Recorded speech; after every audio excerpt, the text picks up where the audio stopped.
Hello students, मैं कोमल गुप्ता आपकी chemistry teacher और आज हम पढ़ने वाले हैं ऑर्गेनिक केमिस्ट्री क्लास 12th का वेरी लास्ट चैप्टर। तो भाई बड़ी सारी खुशी है, बहुत सारा जोश है क्योंकि हमारी ऑर्गेनिक समअप होने वाली है। और यहाँ भाई कार्बोहाइड्रेट्स का हम लेक्चर पढ़ने वाले हैं और कार्बोहाइड्रेट्स पे ग्लूकोज को हम अच्छे से कवर कर चुके। हमने ये देखा कि ग्लूकोज की स्ट्रक्चर में 6 कार्बन होते हैं। क्यों होते हैं इसका भी हमने प्रूफ किया। ग्लूकोज की स्ट्रक्चर में एल्डिहाइड फंक्शनल ग्रुप होता है, इसको भी हमने प्रूफ किया भाई। तो हम ऐसे ही आज हम पढ़ने वाले हैं और भी बचे हुए कार्बोहाइड्रेट्स। तो सबसे पहले आज हम बात करेंगे हमारी फ्रक्टोज शुगर का। कौन सी शुगर का? फ्रक्टोज शुगर का। तो भाई सबसे पहली बात, ये कौन सी शुगर होती है? भाई ये होती है कीटोहेक्सोज। जैसे हमारा ग्लूकोज एल्डोहेक्सोज होता है, वैसे हमारी फ्रक्टोज होती है कीटोहेक्सोज। क्यों होती है? क्योंकि हम अभी इसका स्ट्रक्चर देखेंगे और हम समझ जाएंगे। हाँ भाई बिल्कुल सही कहा था कि फ्रक्टोज जो है कीटोहेक्सोज होती है। पर एक बात हम जनरल बातें कर लेते हैं फ्रक्टोज शुगर के बारे में। Form by hydrolysis of sucrose. भाई सुक्रोज के हाइड्रोलाइसिस से ही हमने ग्लूकोज को बनाया था। जी बिल्कुल, सुक्रोज के साथ जो एक और यूनिट बनी थी जिसका सेम फॉर्मूला था, क्या था भाई? C6H12O6। तो उसके अंदर एक यूनिट ग्लूकोज की थी और जो बची हुई एक यूनिट थी वो क्या था? हमारा फ्रक्टोज था। अब अगली बात इसमें लिख रही है भाई ये कहाँ कहाँ पाई जाती है? फ्रूट्स में, हनी में और वेजिटेबल्स में। कई बार क्या आप जब भी सब्जी खाते हो, अगर आप उसमें कच्ची सब्जी खा रहे हो तो आप क्या पाओगे भाई? हमारी जो वेजिटेबल्स होती हैं वो भी मीठी होती हैं। जैसे आपने खाया आलू का टेस्ट कई बार बोलते हो यार आज तो सब्जी मीठी मीठी लग रही है, क्योंकि भाई क्या प्रेजेंट होता है वहाँ? हमारी शुगर भी प्रेजेंट होती है, इस वजह से। नेक्स्ट होता है भाई यूज्ड एज स्वीटनर। इसको कैसे यूज करते हैं? एज ए स्वीटनर भी इसका यूज करते हैं। और मोस्ट इंपॉर्टेंट बात फ्रक्टोज के बारे में क्या है? इसे हम क्या भी कहते हैं भाई? इसे हम फ्रूट शुगर भी कहते हैं। क्या कहते हैं? Fruit sugar. F for fructose and F for fruit sugar. याद रहेगा? ठीक है। अब हम नेक्स्ट बात देखते हैं भाई, हम जब सुक्रोज मॉलिक्यूल का क्या करते हैं? हाइड्रोलाइसिस करते हैं, तो हमें क्या मिलता है भाई? यहाँ से हमें मिलती है 2 यूनिट्स, C6H12O6 और एक और सेम यूनिट मिलती है C6H12O6।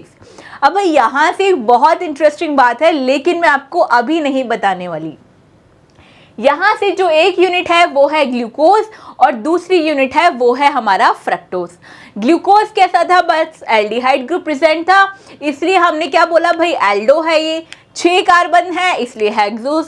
यहाँ पे भाई फ्रक्टोज में कौन सा फंक्शनल ग्रुप प्रेजेंट होता है? कीटोन, इसलिए बोलते हैं कीटो। और क्योंकि यहाँ भी 6 कार्बन है इसलिए हमारी जो फ्रक्टोज शुगर होती है उसको हम क्या भी बोलते हैं? कीटोहेक्सोज। Is that clear? अब अगली बात हम करते हैं भाई फ्रक्टोज के सुंदर से स्ट्रक्चर के बारे में। जैसे हमारा किसका स्ट्रक्चर होता है? ग्लूकोज का फिशर प्रोजेक्शन वाला, ऐसे ही हमारा फ्रक्टोज का भी स्ट्रक्चर होता है फिशर प्रोजेक्शन पे। जैसे हमने ग्लूकोज को साइक्लिक में कन्वर्ट किया, वैसे ही हम फ्रक्टोज को भी भाई साइक्लिक में कन्वर्ट करने वाले हैं। और reason behind the failure of aliphatic structures are the same. तो भाई यहाँ पे ये होती है हमारी फ्रक्टोज की स्ट्रक्चर। किसकी स्ट्रक्चर होती है भाई? फ्रक्टोज की। अब मैं तुम्हें एक बात बताने वाली हूँ भाई, फ्रक्टोज की स्ट्रक्चर में CH2OH। तुम लास्ट स्ट्रक्चर से इसका कंपैरिजन करो, कौन सी वाली थी? जैसे हमारा ग्लूकोज में लास्ट कार्बन क्या था? CH2OH। 5th कार्बन क्या था भाई? सेम था। 4th कार्बन क्या था भाई? सेम था। 3rd कार्बन क्या था भाई? सेम था। यहाँ पे भाई हमारा क्या आया है? कीटोन फंक्शनल ग्रुप, जबकि वहाँ क्या था? एल्डिहाइड। अब मैं तुम्हें एक बार इन स्ट्रक्चर्स का एकदम क्लियर क्या दिखा देती हूँ, इनका स्ट्रक्चर दिखा देती हूँ। जैसे यहाँ पे भाई अब तुम ये बताओ, देखो एल्डिहाइड और कीटोन हम अच्छे से पढ़ के आए हैं, और हम दोनों के बारे में एक बात बहुत अच्छे से जानते हैं कि एल्डिहाइड तो कभी भी mid of the chain present नहीं हो सकता, और कीटोन कभी भी end of the chain present नहीं हो सकता। हर बार क्या होगा, उसके दोनों साइड एल्किल ग्रुप आ गए तो वो मिड में आ गया, और यहाँ पे भाई जब तक उसके एंड में हाइड्रोजन नहीं आएगी तब तक वो एल्डिहाइड कैसे बनेगा। इसीलिए फ्रक्टोज की स्ट्रक्चर में क्या है भाई, हमारा जो कार्बन मॉलिक्यूल है वो ऐसे बीच में प्रेजेंट है, और उसके ऊपर एक और यूनिट CH2OH की प्रेजेंट है। अब नेक्स्ट हमारा काम क्या था भाई, यहाँ पे हमने लगाया फर्स्ट कार्बन, सेकेंड कार्बन पे OH, थर्ड कार्बन पे इधर लगता है, फोर्थ पे इधर, फिफ्थ पे इधर, और सिक्स्थ होता है हमारा CH2OH। मेरे साथ साथ ग्लूकोज का स्ट्रक्चर बनाओ, अच्छे से रिवाइज करना है, और अच्छे से आज ही क्लास के साथ ही हमें सब कुछ लर्न करके जाना है। यहाँ से ग्लूकोज हो, चाहे फ्रक्टोज हो, चाहे माल्टोज, गैलेक्टोज, जो भी शुगर है सबको हम क्लास के साथ ही पढ़ेंगे और यही इनको फिनिश अप करेंगे। तो भाई यहाँ पे क्या है, OH, और ये चैप्टर तुम जितना ज़्यादा इसको लिखोगे भाई उतना ही जल्दी तुम्हें क्या होगा, ये याद हो जाएगा। तो ये किसकी स्ट्रक्चर है भाई, डी ग्लूकोज की। किसकी है, डी ग्लूकोज की। अब अगली स्ट्रक्चर मैं बना रही हूँ फ्रक्टोज की। ये फर्स्ट कार्बन, ये सेकंड कार्बन, ये हुआ थर्ड कार्बन, ये हुआ फोर्थ कार्बन, ये फिफ्थ कार्बन, और ये भाई हमारा सिक्स्थ कार्बन। तो दोनों में भाई कार्बन हाइड्रोजन तो बिल्कुल सेम है, लास्ट कार्बन भी सेम है, फिफ्थ कार्बन भी सेम है, फोर्थ कार्बन भी सेम है, और थर्ड कार्बन भी सेम है। जो डिफरेंस है वो भाई यहाँ पे है, यहाँ पे क्या है, ऊपर एल्किल ग्रुप और वहाँ पे हाइड्रोजन। और ये क्या है भाई, ये है हमारा फ्रक्टोज। क्या है, फ्रक्टोज।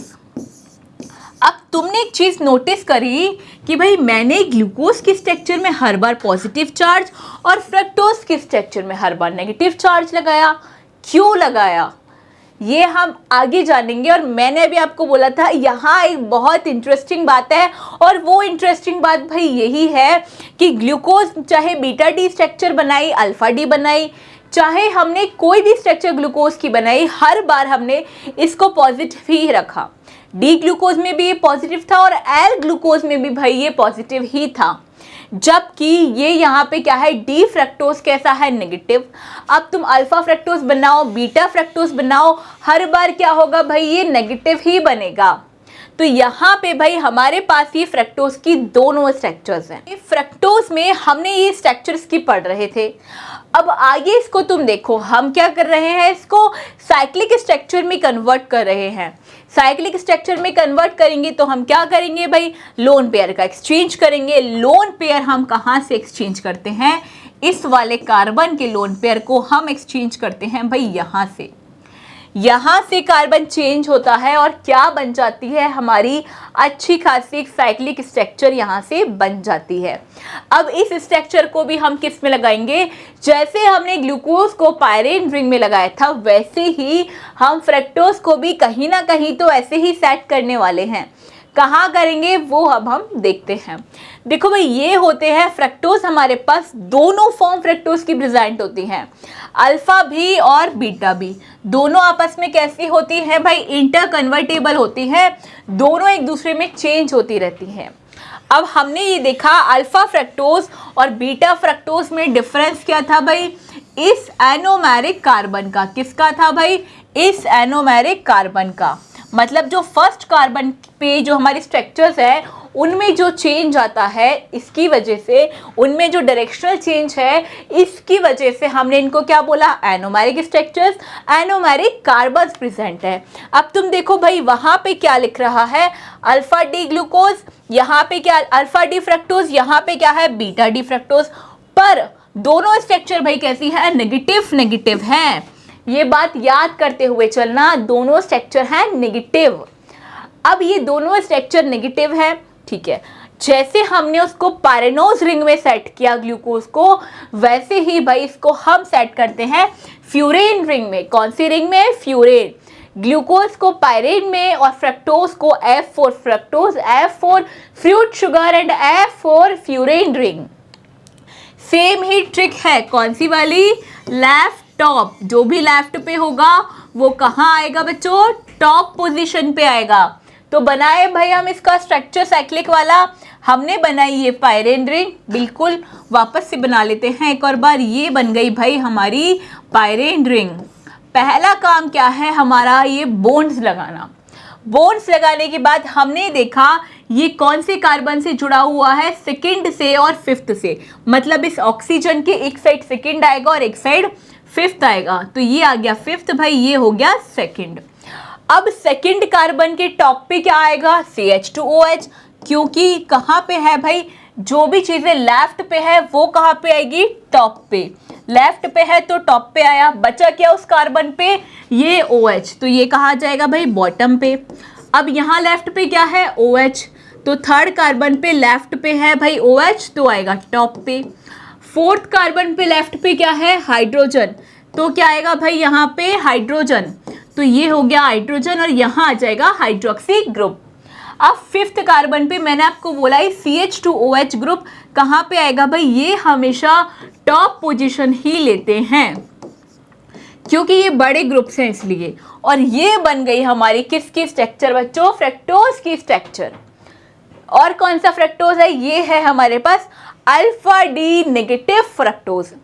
जैसे अल्फा डी की स्ट्रक्चर है वैसे ही हमारे पास किसकी स्ट्रक्चर बनती है भाई, बीटा डी फ्रक्टोज की। किसकी स्ट्रक्चर बनती है, बीटा डी फ्रक्टोज की। यहाँ भी क्या है, फ्यूरेन रिंग है। वापस से हम लेफ्ट वाली चीज को टॉप पे सेट करते जाएंगे और हमारी अल्फा डी के जैसे बीटा डी फ्यूरेन की स्ट्रक्चर भी बन जाएगी। अब देखो तुम क्या करोगे ना, एक पेपर लेना जहां तुम पढ़ रहे हो, जब तुम्हारा चैप्टर ये कार्बोहाइड्रेट्स कंप्लीट हो जाएगा, तुम्हें क्या करना है, एक पेज लेना है, ग्लूकोज की पहले एलिफेटिक फिशर प्रोजेक्शन वाली स्ट्रक्चर बनानी है। फिर अगर तुम्हें फिशर प्रोजेक्शन आ गया तो उसको देख के तुम रिंग वाली स्ट्रक्चर तो आराम से बना सकते हो, क्योंकि तुम्हें क्या काम करना है, लेफ्ट को टॉप पे रखना है। वैसे ही तुम फ्यूरिन की स्ट्रक्चर बना सकते हो। अब फ्यूरिन में कहाँ बनाना है, फ्रक्टोज। फ्रक्टोज भी तुम्हें आता है, तो कितना सिंपल है ना, बस एक चीज सीखनी है और सारा क्या है, एकदम कनेक्टेड। एक चीज आ गई तो मतलब सारा ही तुम्हें यहाँ से आ गया। ये हुआ हमारे पास अल्फा डी और बीटा डी फ्रक्टोज का स्ट्रक्चर। अब बात करते हैं हम उस इंटरेस्टिंग चीज की जो अभी तक हमने क्या कर रखा था भाई, छोड़ रखा था। हम पढ़ते हैं अब हमारे डाइसैकेराइड्स। हमने मोनोसैकेराइड में कौन कौन सी यूनिट्स पढ़ी, ग्लूकोज एंड फ्रक्टोज। अब हम स्टार्ट कर रहे हैं डाइसैकेराइड्स। तो भाई डाइसैकेराइड में फर्स्ट हम पढ़ रहे हैं सुक्रोज। ये सुक्रोज को अभी अभी हमने क्या किया, हाइड्रोलाइज किया और हाइड्रोलाइज करके हमने इसकी दो यूनिट्स बनाई थी। एक हमने बनाया ग्लूकोज और एक हमने बनाया फ्रक्टोज। ग्लूकोज क्या था भाई, C6H12O6।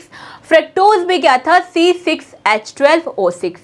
पर जो बात है वो इंपॉर्टेंट क्या है भाई, फ्रक्टोज को हमने क्या बोला है यहाँ पे, डी नेगेटिव, और ग्लूकोज को क्या बोला, डी पॉजिटिव। इसका मतलब यहाँ पे भाई जब भी एक यूनिट क्या होती है, हाइड्रोलाइज होती है, वो दोनों कंपाउंड देती है, पॉजिटिव वाला भी और नेगेटिव वाला भी। मोस्ट कॉमन डाइसैकेराइड्स क्या है, सुक्रोज हमारा सबसे ज्यादा कॉमन डाइसैकेराइड है, सबसे ज्यादा हम सुक्रोज को ही फ्रीक्वेंटली यूज करते हैं। And gives equimolar mixture. कैसा मिक्सचर देता है, इक्विमोलर। किस किस चीज का मिक्सचर है भाई, ये है प्लस एंड माइनस कंपाउंड्स का। किस किस का है, प्लस एंड माइनस कंपाउंड का। इसीलिए ग्लूकोज हमेशा कैसा मिलेगा, पॉजिटिव, एंड फ्रक्टोज हमेशा कैसा मिलेगा भाई, नेगेटिव। बात आई समझ में, क्यों हम ग्लूकोज के साथ पॉजिटिव और फ्रक्टोज के साथ हम नेगेटिव यूज कर रहे थे। तो इंपॉर्टेंट चीज यहाँ पे एक और है, ग्लूकोज को हम क्या भी बोलते हैं, सुक्रोज को हम इन्वर्ट शुगर भी कहते हैं। कौन सी शुगर कहते हैं भाई, इन्वर्ट शुगर। नेक्स्ट हम बात करते हैं भाई, monosaccharides are held together by glycosidic linkage. अब दो मोनोसैकेराइड्स बनके क्या बनाते हैं, एक डाइसैकेराइड बनाते हैं, क्योंकि डाइसैकेराइड में कितनी मोनोसैकेराइड यूनिट्स होंगी, 2। तो यहाँ पे भाई ये जो दो यूनिट्स जुड़ी हुई होती हैं, जिस बॉन्ड से जुड़ी हुई होती हैं, हम उस बॉन्ड को क्या बोलते हैं, ग्लाइकोसाइडिक लिंकेज। भाई सीधा सीधा क्वेश्चन पूछा जाता है, ग्लाइकोसाइडिक लिंकेज क्या होता है, डिफाइन ग्लाइकोसाइडिक लिंकेज। तो यू हैव टू आंसर कि ग्लाइकोसाइडिक लिंकेज क्या होता है, monosaccharides are held together is known as glycosidic linkage. Next क्या है भाई, सुक्रोज कैसा है, एक नॉन रिड्यूसिंग शुगर है। हमने पढ़ा था रिड्यूसिंग शुगर और non reducing sugar. Reducing sugar कैसी होती है, जो टोलेंस रिएजेंट और फेलेंस रिएजेंट का टेस्ट दे दे वो रिड्यूसिंग शुगर। और जो भी शुगर्स हमारी टोलन और फेलिंग से क्या नहीं हो, रिड्यूस नहीं हो, वो क्या होती है, हमारी नॉन रिड्यूसिंग शुगर। तो हमारा सुक्रोज कैसा है, एक नॉन रिड्यूसिंग शुगर है। अब यहाँ पे भाई दो यूनिट्स हैं, दो किसकी है, एक ग्लूकोज की है और एक फ्रक्टोज की है। ग्लूकोज की कौन सी है, ये वाली है, और फ्रक्टोज की कौन सी है भाई, ये वाली है। हमने क्या किया, एक ग्लूकोज की स्ट्रक्चर ली और एक हमने ली फ्रक्टोज की स्ट्रक्चर। हमने लिया भाई ग्लूकोज का जो फर्स्ट कार्बन है, इसका जो OH था और इसका जो फ्रक्टोज में यहाँ पे जो हाइड्रोजन थी, इससे हमने क्या किया, एक लिंकेज बनाया। और लिंकेज कौन सा बनाया भाई, इसको हमने बोला है ये एक भाई ग्लाइकोसाइडिक लिंकेज का यहाँ से हमारे पास फॉर्मेशन हुआ है। बात समझ में आई। अब तुम देखो भाई यहाँ पे इसका सेकंड कार्बन है और हमारे ग्लूकोज का कौन सा कार्बन है, फर्स्ट कार्बन यहाँ पे है। तो ये जो लिंकेज बना इन दोनों बॉन्ड से, वो कौन सा लिंकेज है भाई, इसी लिंकेज को हम बोलते हैं ग्लाइकोसाइडिक लिंकेज। और बढ़िया तुम्हें नंबर चाहिए, अगर क्वेश्चन ज़्यादा मार्क्स में पूछा जाए विद एग्जाम्पल, तुम्हें बताना है ग्लूकोज प्लस फ्रक्टोज कौन सा लिंकेज प्रेजेंट होता है यहाँ, ग्लाइकोसाइडिक लिंकेज। और अगर ज़्यादा नंबर में पूछा जाए 3 मार्क्स में, तो भाई तुम्हें स्ट्रक्चर बना के दिखाना पड़ेगा क्या है glycosidic linkage. Is that clear. बहुत सिंपल काम है, 2 यूनिट्स को लेना है, उनके साथ ऑक्सीजन वाला बॉन्ड जोड़ना है। पर याद रखने वाली बात कौन सी है भाई, पहले तुमने कौन सा बॉन्ड लिया, 1 वाला, ग्लूकोज जो इधर यूनिट है वो फर्स्ट है और यहाँ पे कौन सा कार्बन है, सेकंड। तो तुमने 1,2 ग्लाइकोसाइडिक लिंकेज यहाँ बनाया है। ये हमारा क्या हुआ भाई, सुक्रोज कंप्लीट। अगली बात करते हैं हम हमारी नेक्स्ट डाइसैकेराइड की, जो कि है भाई माल्टोज। माल्टोज जो शुगर है वो 2 हमारे मोनोसैकेराइड यूनिट से बनी हुई है, और वो दोनों यूनिट्स कौन सी है भाई, ग्लूकोज प्लस ग्लूकोज। कौन सी है दोनों यूनिट्स, ग्लूकोज प्लस ग्लूकोज।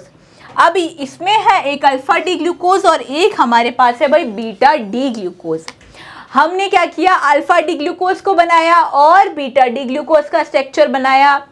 अब हमें पता है जब भी डाइसैकेराइड्स बनेंगे, यहाँ पे क्या बनेगा भाई, ये दोनों लिंक ही किस बॉन्ड से होंगे, ग्लाइकोसाइडिक बॉन्ड से। तो यहाँ इन दोनों के पास ये बना एक लिंकेज, जिसे हम बोलेंगे ग्लाइकोसाइडिक लिंकेज। और वापस से यहाँ पे जो याद रखोगे तुम बात, वो क्या रखोगे कि भाई यहाँ पे जो हमारा अल्फा डी ग्लूकोज है उसका OH और जो हमारा बीटा डी ग्लूकोज है उसका भी OH, उसमें से क्या निकल गया भाई, वाटर मॉलिक्यूल निकला, और ये बन गया हमारा ग्लाइकोसाइडिक लिंकेज। अब यहाँ पे जो हमारा अल्फा डी ग्लूकोज है उसके तो फर्स्ट कार्बन से, और जो हमारा बीटा डी ग्लूकोज है उसकी 4th कार्बन से हमने इस लिंकेज को बनाया है। इसीलिए हमने इस लिंकेज का नाम क्या दिया, 1,4 ग्लाइकोसाइडिक लिंकेज। क्या नाम दिया, 1,4 ग्लाइकोसाइडिक लिंकेज। अब माल्टोज शुगर को हम क्या भी बोलते हैं भाई, रिड्यूसिंग शुगर। क्या भी बोलते हैं, रिड्यूसिंग शुगर। क्यों, क्योंकि ये जो शुगर है ये हमारे फैलिंग टेस्ट या हमारा टोलेंस टेस्ट, दोनों में से एक टेस्ट को क्या करती है, फेवर करती है। इसकी वजह से ये शुगर कैसी हुई भाई, रिड्यूसिंग शुगर। सुक्रोज कैसी होती है, एक नॉन रिड्यूसिंग शुगर। नेक्स्ट हम बात करते हैं लैक्टोज की। भाई लैक्टोज तो तुमने सुना होगा, मिल्क में होता है, इसलिए इस शुगर को हम क्या भी कहते हैं, मिल्क शुगर भी कहते हैं। बहुत फेमस है लैक्टोज। कौन सी शुगर जानी जाती है, मिल्क शुगर। इसका भी फॉर्मूला क्या होता है, C12H22O11। इसको हाइड्रोलाइसिस करेंगे वाटर के साथ, क्या मिलेगा भाई, 2 यूनिट्स मिलेंगी, क्योंकि ये क्या है, एक डाइसैकेराइड। दोनों यूनिट्स कौन सी होंगी, एक होगी ग्लूकोज और एक होगी गैलेक्टोज। अब बच्चों ये बात तो तुम्हें याद रखनी पड़ेगी कि ग्लूकोज में जो मतलब गैलेक्टोज है ये दो कौन सी मोनोसेक्राइड यूनिट से बना हुआ है, मतलब ग्लूकोज प्लस गैलेक्टोज। फिर हमारा माल्टोज किससे है भाई, दोनों ग्लूकोज यूनिट से, alpha D glucose and beta D glucose. याद रखना पड़ेगा तभी तो तुम उनका ग्लाइकोसाइडिक बॉन्ड बना पाओगे। फिर सुक्रोज किस से बना हुआ है, ग्लूकोज प्लस फ्रक्टोज।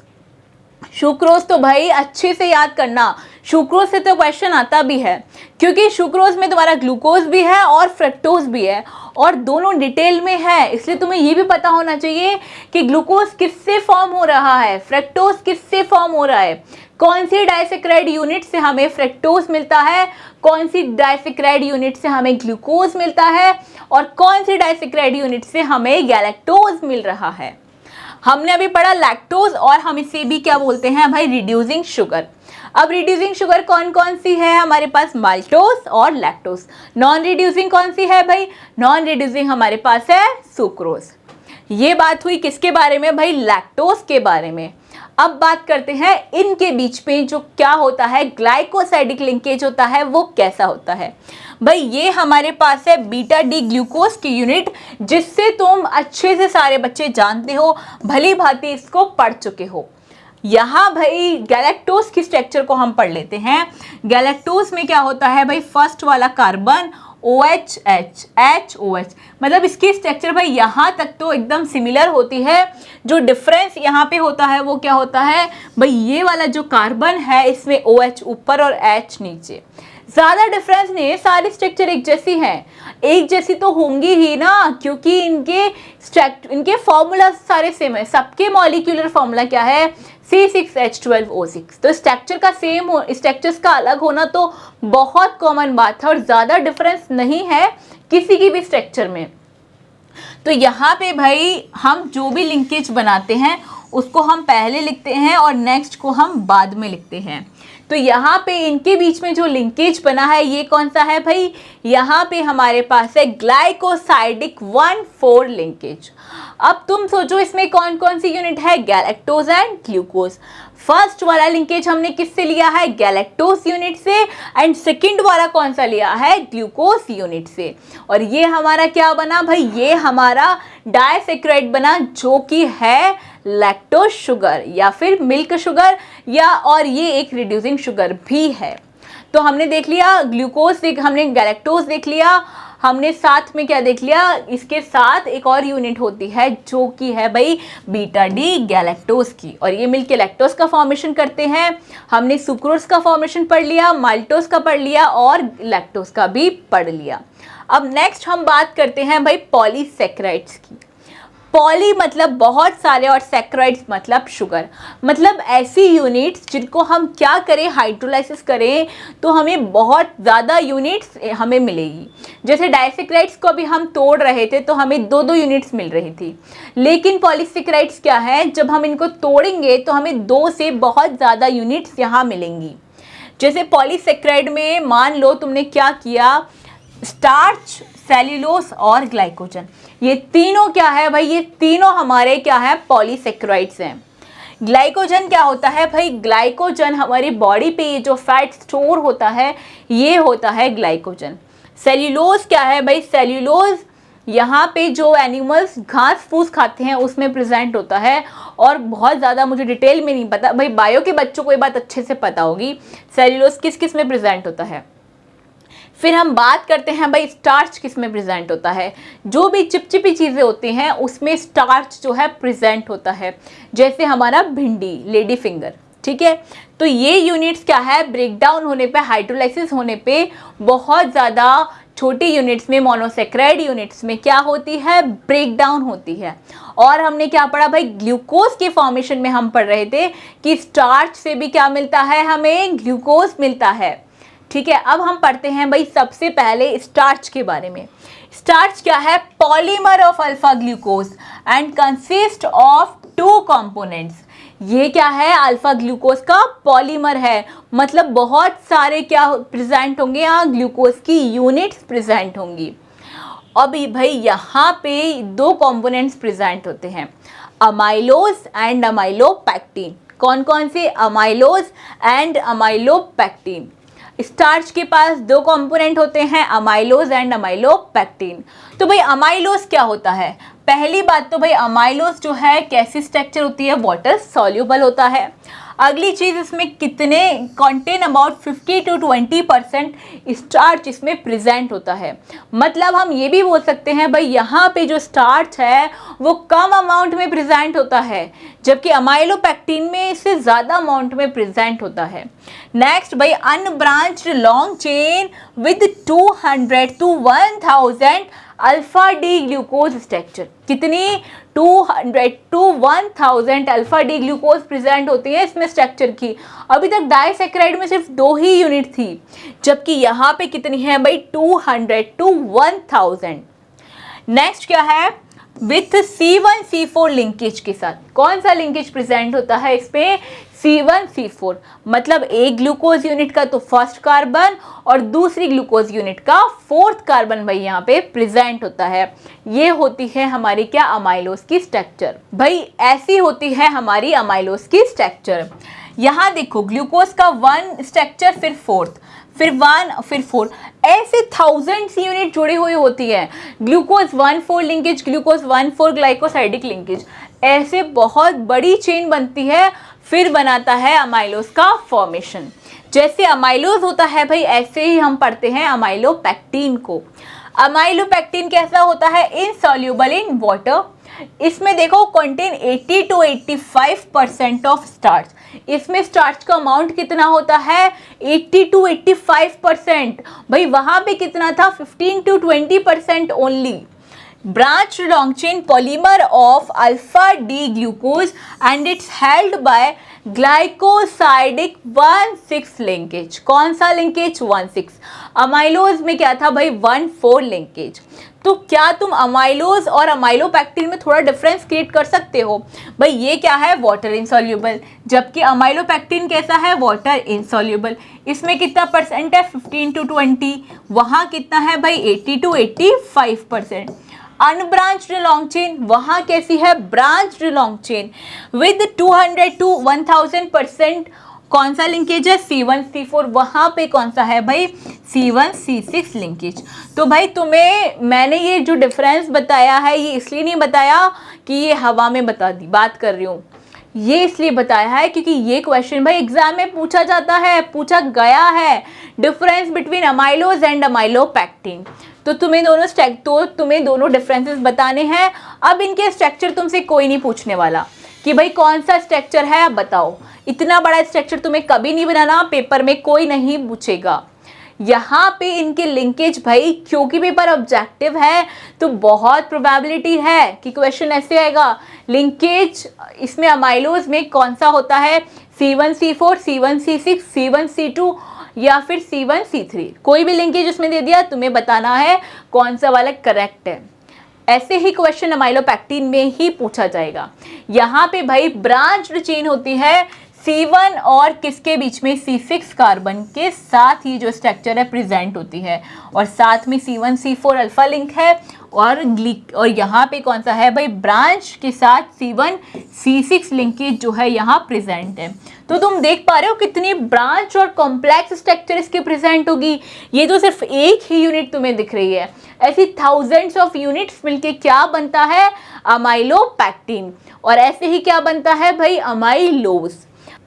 अब अगला जो हम यहाँ पे पॉलीमर पढ़ने वाले हैं, पॉलीसेकेराइड पढ़ने वाले हैं, वो कौन सा है भाई?